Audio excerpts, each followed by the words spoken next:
લગ્નમાં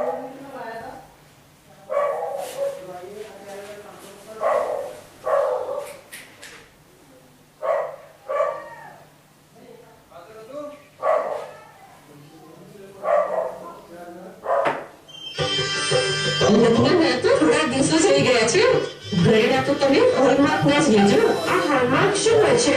તે એક પ્રકારની સરકારી મોહર છે. ઘરેડામાં શુદ્ધ હોવાની BIS માર્ક છે. તો આ ઘરેડા મળશે ક્યાંથી? કોઈ પણ હોલમાર્ક ઘરેડાની દુકાન ઉપર મળી જશે. વસ્તુ નુકસાન છે ને એટલે જેટલી ધાતુ ઘરેડાને ઘડવા માટે અને નક્કર બનાવવા માટે જરૂરી છે એટલી જ બીજી ધાતુ અને બાકી બધું સોનું. હોલમાર્ક સોનાના શુદ્ધતાનું પ્રતીક છે.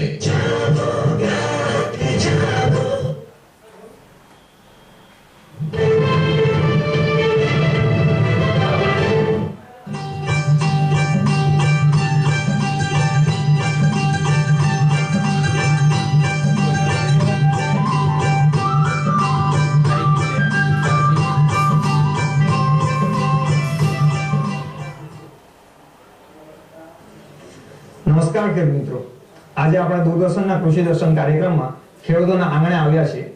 કૃષિ દર્શન કાર્યક્રમ થકી આપણે વિવિધ સમયાંતરે ઘણી બધી માહિતી મેળવતા રહ્યા છે, જેમ કે ખેત સામગ્રીની પસંદગી કઈ રીતે કરવી, ખેત સામગ્રીની ખરીદી કઈ રીતે કરવી, ખેતીમાં કઈ કાળજી રાખવી, ખેત ઉત્પાદનનું વેચાણ ક્યાં કરવું, અને તેના થકી આપણે આપણા ઉત્પાદનમાં વધારો પણ કર્યો છે અને આવકમાં પણ વધારો મેળવીએ છીએ.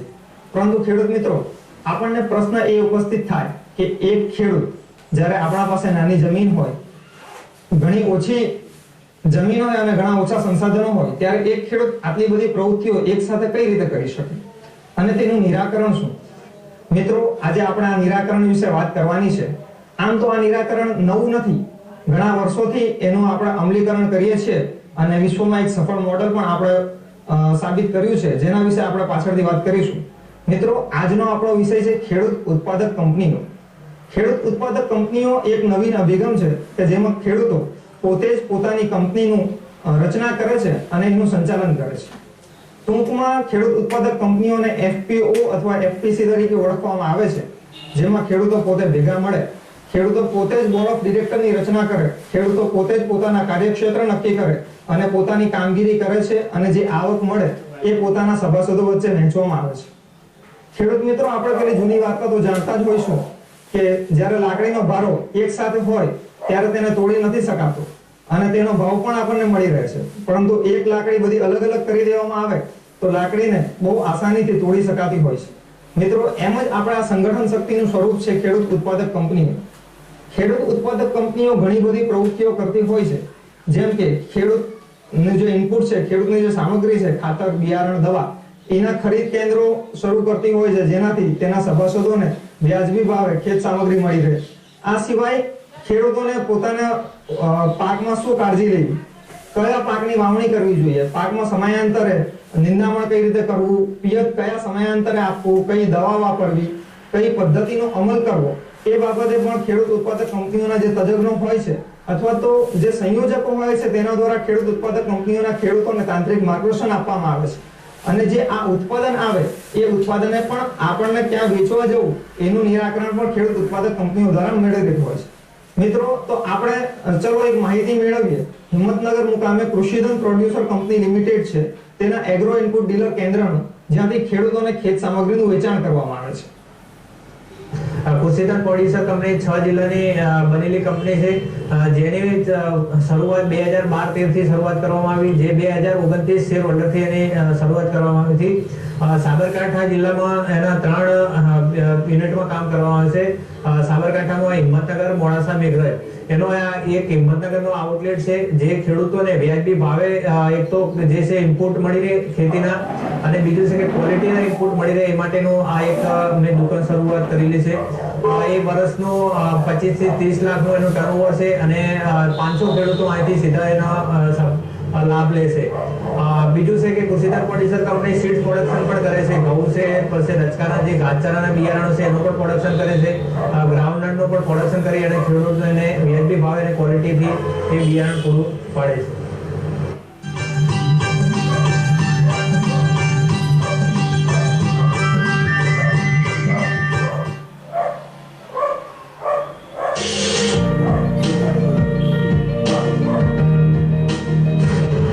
દેશમાં યુરિયાનું ઉત્પાદન 70 લાખ ટન જેટલું વધારવા માટે ખાતર બનાવતા 6 કારખાનાઓનું આધુનિકીકરણ કરી સુસજ્જ કરવામાં આવી રહ્યા છે. FCILના ગોરખપુર, સિંદરી, તલચર અને રામાગુંડમ પ્લાન્ટ્સ. FCLનું બરોલી એકમ અને BVFCLનો નામરૂપ ફોર્થ પ્લાન્ટ. સોનામાં સુગંધ મળે એવી વાત છે કે દેશમાં હવે માત્ર લીમડા લિપિત યુરિયાનું જ ઉત્પાદન કરવામાં આવશે, જેના કારણે ખેડૂતોને ફાયદો થશે. અનાજનું ઉત્પાદન 10% જેટલું વધશે અને નાઇટ્રોજન ક્ષમતામાં પણ 10 થી 15% વધારો થશે. મબલક ઉત્પાદન માટે લીમડા લિપિત યુરિયા. માનનીય વડાપ્રધાન શ્રી નરેન્દ્ર મોદીના કેશલેસ સોસાયટીના સ્વપ્નને સાકાર કરવાના પ્રયાસ રૂપે GNFC આપે છે નર્મદા યુરિયા તથા નર્મદા ફોસ ખાતરની ખરીદી માટે ઈ-પેમેન્ટના વિવિધ માધ્યમોની સુવિધા. SBI બડી, card swipe machine, GNFC website, GNFC mobile app, RTGS. બિન રોકડ વ્યવહારને પ્રોત્સાહન આપવા GNFC દ્વારા ખેડૂત ભાઈઓને નર્મદા યુરિયાની થેલી દીઠ ₹31.55 તથા નર્મદા ફોસની થેલી દીઠ ₹84.80 ખાસ રિબેટ આપવામાં આવશે. વધુ માહિતી માટે નર્મદા ખેડૂત સહાય કેન્દ્ર તથા અન્ય રાસાયણિક ખાતર વિક્રેતાનો સંપર્ક કરો અથવા ડાયલ કરો 1800 419 8100 www.gnfc.in.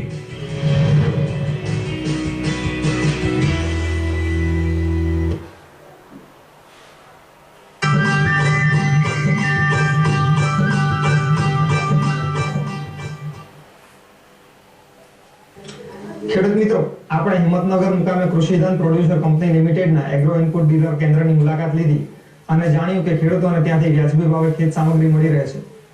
મિત્રો, ખેડૂત ઉત્પાદક કંપનીઓ ફક્ત શહેરી વિસ્તારમાં અથવા શહેરી વિસ્તારના નજીકના ગામડાઓ પૂરતી સીમિત નથી, પરંતુ આદિવાસી ગામડાઓમાં અને પછાત વિસ્તારના ગામડાઓમાં પણ ખેડૂતો પોતાની ઉત્પાદક કંપનીઓ બનાવી રહ્યા છે અને ખેત સામગ્રીથી લઈ છેક સુધી માર્કેટ વ્યવસ્થા સુધીની પોતાની વ્યવસ્થા ગોઠવી રહ્યા છે. મિત્રો, આપણે અત્યારે છે ખેડબ્રહ્મા વિસ્તારના ગામડામાં કે જ્યાં ખેડૂતોએ પોતાની સેફ પ્રોડ્યુસર કંપનીની રચના કરી છે. સેફ પ્રોડ્યુસર કંપનીમાં 1000 થી વધારે બહેનો સભાસદો છે અને બહેનો જ સમગ્ર કંપનીનું સંચાલન કરે છે. અહીં બહેનોનું પોતાનું ખેત સામગ્રીનું ઇનપુટ કેન્દ્ર છે, ત્યાંથી ખેડૂતોને વ્યાજબી ભાવે બધા ઇનપુટ મળી રહે છે અને સાથે સાથે કંપની તરફથી ખેતરમાં શું કરવું જોઈએ, કયા પાકની વાવણી કરવી જોઈએ, કયા પાકની વાવણી કરવાથી તેમને સારો ભાવ મળશે, એ બધી માહિતી પૂરી પાડવામાં આવે છે. તેના કારણે બહેનો દ્વારા સમગ્ર ક્લસ્ટરમાં એક જ પાકની વાવણી કરવામાં આવે છે અને ઘણી વખત તો બીજ ઉત્પાદન પણ લેવામાં આવે છે, જેના કારણે બીજ ઉત્પાદનના વેચાણથી તેમને સારો એવો ફાયદો મળી શકે છે. એટલે જ ખેડૂત ઉત્પાદક કંપની ખેડૂતો પોતે રચના કરે તો ખેત સામગ્રી પણ મળી રહે, કઈ પાકની વાવણી કરવી એની માહિતી પણ મળી રહે, તાંત્રિક માર્ગદર્શન પણ મળી રહે અને સાથે સાથે વેચાણ વ્યવસ્થામાં પણ ખેડૂતોને ફાયદો થઈ શકે છે. બેગડીયા રેખાબેન નટુભાઈ, ગામ સોંગુદ. અમારા ગામમાં ગામ સંગઠન એકતા ગામ સંગઠન બનેલું છે. એમાંથી અમે બહેનો ગામ સંગઠનમાંથી સેફ પ્રોડ્યુસર કંપનીમાં જોડાયેલા છે.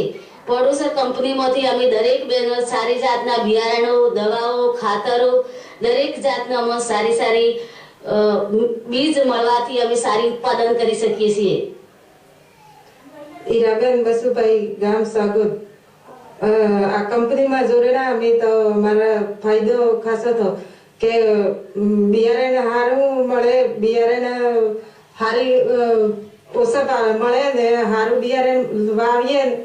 અમારા બિયારણ આવે કે સારી અમે લઈએ ને પછી બિયારણ હારી લઈને પૈસા મને કંપનીમાં આલીએ કે પૈસા લઈ અમે છોકરોને ભણાવીએ સારી રીતે. અમે છોકરો ભણી સારી રીતે લુગરો લઈ આવીએ, સારી રીતે અમે છોકરોને ખવડાવીએ. અમારા સારું બધું સારું રહે, પૈસા આવે થાય. અમે આજ સુધી જે ખેતી કરતા હતા એ બહુ ચીલાચાલી કરતા હતા. અમે જે પ્રોડ્યુસર કંપનીના સભાસદ બન્યા ત્યારે અમને અલગ અલગ નવી માહિતી મળવાથી બીજ ઉત્પાદનમાં ખાસ કરીને જે એમના રિપોર્ટ મુજબ અમારા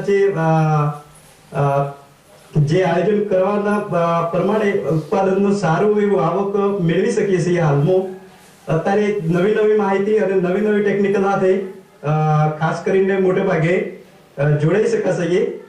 એટલે પોતાનું આ કંપનીની અંદર અમે પણ પોતે આ સીડ પ્લોટ છે એ કંપની થ્રુ આયોજન થાય છે, એટલે સારી જાતનું બિયારણ અહીંથી કંપની થ્રુ અમે મેળવી શકીએ છીએ. ખાસ કરી મોટે ભાગે એ કંપની થ્રુ બિયારણ મેળવવાથી અમારું ઉત્પાદન પણ સારી રીતે થશે અને ઉત્પાદનમાં વધારો આવશે. ઉત્પાદનની અંદર ખાસ કરીને સારી જાતોનું બિયારણની પસંદગી કરી ને અમે આ ગામની અંદર પાડીસર કંપની થ્રુ અમારા જે ગામોની અંદર આયોજન થયેલું છે એ આયોજન પ્રમાણે દરેક અત્યારે ચીલાસાલું જે વસ્તુ હોવાથી એમથી નષ્ટ કરવું છે અને આ અત્યારે હાલની તારીખમાં જે સારી જાતના બિયારણો અમે ખેડૂતો સુધી પહોંચાડી અને સારી આવક મેળવી શકાશે. બરાબર.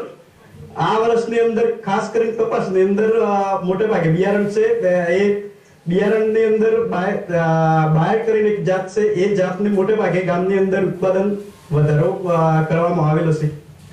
ખેડૂતોને તાંત્રિક માર્ગદર્શન મળી જાય, ખેડૂતોને ખેત સામગ્રી સારી એવી મળી જાય તો ખેડૂતોને સારું ઉત્પાદન મળે. પણ ખેડૂતો માટેનો સૌથી મોટો યક્ષ પ્રશ્ન છે પોતાનું ઉત્પાદન ક્યાં વેચવા જવું, અને એ પણ આદિવાસી વિસ્તારના ખેડૂતો કે જેઓ નાની જમીન ધરાવે છે અને નાનું ઉત્પાદન થાય છે, ઓછું ઉત્પાદન થાય છે, એ લોકો મોટા વિસ્તારમાં ઉત્પાદન વેચવા લઈ જઈ શકતા નથી. તેના કારણે એ લોકોએ ડિસ્ટ્રેસ સેલની ફરજ પડે છે અને ખેડૂતોને ઓછા ભાવ મળે છે. ત્યારે ખેડૂત ઉત્પાદક કંપનીઓ ખેડૂતોને માર્કેટ અને વેચાણ વ્યવસ્થામાં પણ ભાગ ભજવે છે અને ખેડૂતોને સારા એવું ઉત્પાદનનો ભાવ મળે છે. આપણે અહીંયા છે સેફ પ્રોડ્યુસર કંપની અને કલ્પ પ્રોડ્યુસર કંપની, જે ખેડબ્રહ્મા અને કોસીના વિસ્તારમાં આદિવાસીની પોતાની ફાર્મર પ્રોડ્યુસર કંપની છે. તેઓ અહીંયા ખેડૂતો પોતાનું ઉત્પાદન અહીંયા લઈને આવે છે. અહીંયા પ્રોડ્યુસર કંપની દ્વારા ગુણવત્તાની ચકાસણી થાય છે અને એના આધારે ભાવની ચૂકવણી કરવામાં આવે છે. આના કારણે ખેડૂતો સારો એવો ભાવ લઈને પોતાનો ઘરે જઈ શકે છે અને ખેડૂતોને ખેતીનું સારું એવું વળતર મળી શકે છે. ખેડબ્રહ્મા તાલુકાનો મુખ્યત્વે આદિવાસી વસ્તી ધરાવતો આ વિસ્તાર છે. આ વિસ્તારના જે ખેડૂત ભાઈઓ છે એમની જમીન ખૂબ નાની છે, એટલે કે 1 એકર 1.5 એકર જમીન ધરાવતા હોય છે. એટલે આ જમીન માટે એમને ખેતી માટે ખાસ કરીને જે બિયારણ, ખાતર વગેરે, દવાઓ વગેરે જે જરૂર પડે એ ખૂબ નાના જથ્થામાં જરૂરિયાત પડે છે. સાથે સાથે એમની જે ઉપજ થાય છે એ પણ નાના જથ્થામાં હોય છે. એટલે આ બંને માટે એમને જે ખરીદવા માટે જાય છે ત્યારે નાના જથ્થામાં વસ્તુની જરૂર પડે છે અને ઉત્પાદન થાય છે એ પણ નાના જથ્થામાં હોય છે. એટલે વેચાણ માટે અને ખરીદી માટે એમને અહીંથી ખેડબ્રહ્મા અને જુદા જુદા વિસ્તારમાં જવું પડે છે, જેમાં સમય, ભાડું વગેરેને કારણે એમનો જે ખર્ચ છે એ વધે છે. તો આ વિસ્તારમાં જ એમને ઘરે બેઠા જ પોષકક્ષમ ભાવો મળે અને વ્યાજબી ભાવે દરેક વસ્તુ મળી રહે એ માટે 13 ગામના ભાઈઓ બહેનો ભેગા થઈ અને સેફ પ્રોડ્યુસર કંપનીની રચના કરવામાં આવેલી છે. અને આ કંપનીમાં 1000 બહેનો સભાસદ તરીકે જોડાયેલા છે. છેલ્લા 1 વર્ષથી આ કંપની ચાલી રહી છે અને આ વિસ્તારના ખેડૂતોને જે કોઈ ખાતર બિયારણની જરૂરિયાત પડે એ વ્યાજબી ભાવે ઉપલબ્ધ કરાવે છે. અને સાથે સાથે એમની જે ઉપજ છે, જેમ કે અડદ છે, તો એમનું વેચાણની વ્યવસ્થા પણ અહીંયા કરવામાં આવેલી છે. તો અહીંયા ખેડૂત ભાઈઓ અહીંયા લઈને આવે છે એમની, અને એમનું જે ગુણવત્તા પ્રમાણે જે હોય એ પ્રમાણે એમને પોષકક્ષમ ભાવ મળે એવો કંપની દ્વારા પ્રયત્ન કરવામાં આવી રહ્યો છે. આ સિવાય આ વિસ્તારમાં શાકભાજીની પણ ઉપજ થાય છે. હવે અહીંયા કોઈ માર્કેટ નથી, એટલે જ્યારે એમને ખેતરમાં જાય તો એમને ભાડું જ એટલું બધું થઈ જતું હતું કે ખરેખર એમને ઉત્સાહ જ નહોતો રહેતો કે આ શાકભાજી ખેતી કરવી જોઈએ. પણ અમે એનું પણ અહીંયા કલેક્શન ચાલુ કર્યું છે, જેથી કરીને અહીં બેઠા જ એમને ખેતરમાંનો ઈડરનો ભાવ મળી રહે છે. એટલે એમનો સમય પણ બચી જાય છે અને એમને ભાડું પણ થતું નથી. એટલે હવે ઉત્સાહિત થઈને ધીરે ધીરે જે શાકભાજી કરતા જે ખેડૂતો છે એમની સંખ્યામાં દિવસે દિવસે વધારો થતો જાય છે. અને આ વખતે લગભગ 50 જેટલા ખેડૂતોએ તો વાલોડ જેવી ક્રીપર વાડી પણ કરી છે. બીજા શાકભાજી પાકોમાં ખાસ કરીને મરચા, રીંગણ, ટમેટા, કોબીજ, ફ્લાવર એવું પણ ખેડૂતો કરતા થયા છે.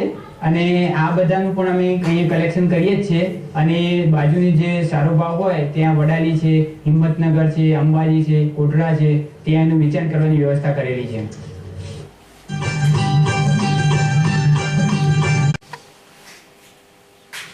ખેડૂત મિત્રો, આપણે અત્યારે ખેરોજ મુકામે અડદનું જે ખરીદ કેન્દ્ર હતું એની મુલાકાત લીધી. પરંતુ આપણને પ્રશ્ન એ થાય કે અડદ, ઘઉં છે એવા પાકો છે જે 2 થી 3 મહિને પાકે છે, એનું ઉત્પાદન આપણે એકી સાથે વેચી દઈએ તો આવા ખરીદ કેન્દ્રો આપણને કામ આપી શકે. પરંતુ શાકભાજી શું? શાકભાજીમાં જ્યારે દરરોજ વીણી કરવાની થતી હોય, શાકભાજીમાં દરરોજ ઉતારો મળતો હોય અને શાકભાજીની તો પોતાની જિંદગી પણ ઓછી છે, શાકભાજી તરત બગડી જતી હોય, ત્યારે તેના વેચાણ માટેની વ્યવસ્થા શું કરવી? તો ખેડૂત મિત્રો, ખેડૂત ઉત્પાદક કંપનીઓ આવી વેચાણ વ્યવસ્થા પણ ગોઠવે છે અને આવા વેચાણ વ્યવસ્થાના કેન્દ્રો થકી ખેડૂતો પોતે ત્યાં વેચવા લાવી જઈ શકે છે. સામાન્ય રીતે શું થતું હોય કે ખેડૂતોએ પોતાની શાકભાજી પેકિંગ કરીને મોટા માર્કેટમાં વેચવા જવી પડતી હોય છે, જેનાથી ખેડૂતોને પોતાનું ભાડું ચડે છે અને આવવા જવાનો સમય પણ બગડે છે. અને ઓછું વિસ્તાર ધરાવતા હોય તેમાં શાકભાજીનું ઉત્પાદન પણ ઓછું હોય, દરરોજની વીણી ઓછી આવતી હોય, ત્યારે ખેડૂતોને ભાડું પણ ઘણી વખત મોંઘું પડતું હોય છે. ત્યારે ખેડૂત મિત્રો, ખેડૂત ઉત્પાદક કંપનીઓના જે શાકભાજીના કલેક્શન સેન્ટર છે ત્યાં વેચવા જાય તો ખેડૂતો સવારે જઈને વેચી આવી જઈ શકે છે. ત્યાં જાય એટલે શાકભાજીનું ગ્રેડિંગ કરીને, જે ખેડૂત ઉત્પાદક કંપનીના સભાસદો જ ખેડૂતો છે એટલે ખેડૂત ઉત્પાદક કંપનીઓ પોતાનો બહુ નફો રાખતી નથી અને સોર્ટિંગ ગ્રેડિંગ કરીને જે શાકભાજી સારી હોય છે તેનો અલગ ભાવ આપે છે, જે શાકભાજી થોડી ઓછી ગુણવત્તાવાળી હોય તેનો અલગ ભાવ આપે છે. અને એ કલેક્શન સેન્ટરમાંથી જ્યારે શાકભાજી ઘણી બધી ભેગી થઈ જાય ત્યારે દિવસના અંતે અથવા તો બીજા દિવસે ખેડૂત ઉત્પાદક કંપની દ્વારા મોટા માર્કેટમાં જઈને એનું વેચાણ કરવામાં આવે છે. અમે 1 વર્ષથી પ્રોડ્યુસર કંપની બનાવી છે. અમારો પ્રોડ્યુસર કંપનીમાં 1000 બેનો છે. એમને ફાયદો બજારમાંથી લેવાનું હતું એટલે પ્રોડ્યુસર કંપનીમાંથી લેવાનું, એટલે અમારે ફાયદો થાય છે. રીંગણ, મરસા, ટામેટા, વાલો, તુવર અને અડદ વેચવા માટે આવે છે.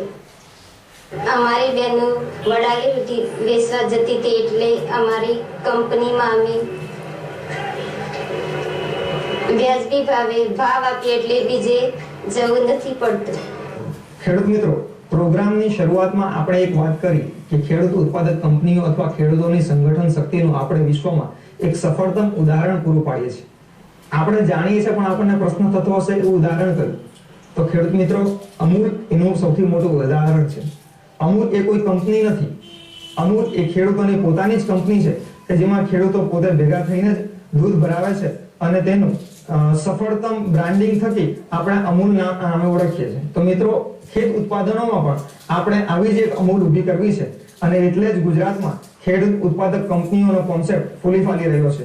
ગુજરાતમાં આપણે અત્યારે સાબરકાંઠા વિસ્તારના ખેડૂતોની મુલાકાત લીધી, કૃષિધન પ્રોડ્યુસર કંપની હિંમતનગરની મુલાકાત લીધી અને પછાત વિસ્તાર ખેડબ્રહ્મા, ખેરોજ અને કોસીના વિસ્તારોમાં સેફ પ્રોડ્યુસર ઉત્પાદન કંપની અને કચ્છ પ્રોડ્યુસર કંપનીની પણ મુલાકાત લીધી. તો આવી જ ઉત્પાદક કંપનીઓ થકી આપણે પણ સારી આવક મેળવી શકીએ છીએ, આપણે પણ પોતાની સંગઠન શક્તિ ઊભી કરી શકીએ છીએ. તો મિત્રો, આપણને એક પ્રશ્ન ઉપસ્થિત થાય કે ખેડૂત ઉત્પાદક કંપનીઓની રચના માટે શું કરવું? તો ખેડૂત ઉત્પાદક કંપનીની રચના માટે ખેડૂતો ભેગા થાય, પોતાની કાર્યક્ષેત્ર નક્કી કરે કે આપણે સામાન્ય રીતે શું કરવું છે, એના આધારે પોતાને ખેડૂત ઉત્પાદક કંપની પોતાના નામની નોંધણી કરાવે અને પોતાનું નામ નક્કી કરે અને એના પછી એક બોર્ડ ઓફ ડિરેક્ટર નક્કી કરે કે જેમાં ખેડૂતો પોતે જ તેના સભ્યો હોય છે, ખેડૂતો પોતે જ ચેરમેન હોય છે અને તમામ વહીવટ પણ ખેડૂતો દ્વારા સંભાળવામાં આવે. તો બોર્ડ ઓફ ડિરેક્ટર જ્યારે નક્કી કરવામાં આવે પછી ખેડૂત દ્વારા કોણ ચેરમેન રહેશે એ બધું નક્કી કરે, તેના પાન કાર્ડ સહિતની તમામ વિગતો રજિસ્ટર ઓફ કંપનીઝમાં સબમિટ કરવાની હોય છે અને ત્યાંથી કંપની તરીકેની નોંધણી કરાવવાની હોય છે. આ નોંધણી થઈ જાય પછી આપણને કંપનીઝ એક્ટ હેઠળ ખેડૂતોને પોતાની ઉત્પાદક કંપનીઓ હેઠળનું પ્રમાણપત્ર મળે છે. મિત્રો, આ બાબતે ઘણી બધી માહિતી આપણે મેળવવાની રહે છે, ઘણું બધું ડોક્યુમેન્ટેશન વર્ક કરવાનું રહે છે, ઘણા બધા કાગળિયા કરવાના રહે છે, પરંતુ એનાથી ડરવાની જરૂર નથી. એના માટે આપણને ખેતીવાડી ખાતું, બાગાયત ખાતું, ગાંધીનગર મુકામે કૃષિ ભવન ખાતેની ઓફિસ છે ત્યાંથી અથવા તો જિલ્લા ખાતેની ઓફિસોમાં પણ આની માહિતી મળી જઈ શકે છે. અથવા તો ખેડૂત ઉત્પાદક કંપનીઓનું જે રાજ્ય કક્ષાનું સંગઠન છે, Gujpro agri business consortium producer company limited, જે બોપલ અમદાવાદ ખાતે કાર્યરત છે, ત્યાંથી પણ આપને આની માહિતી મળી શકશે.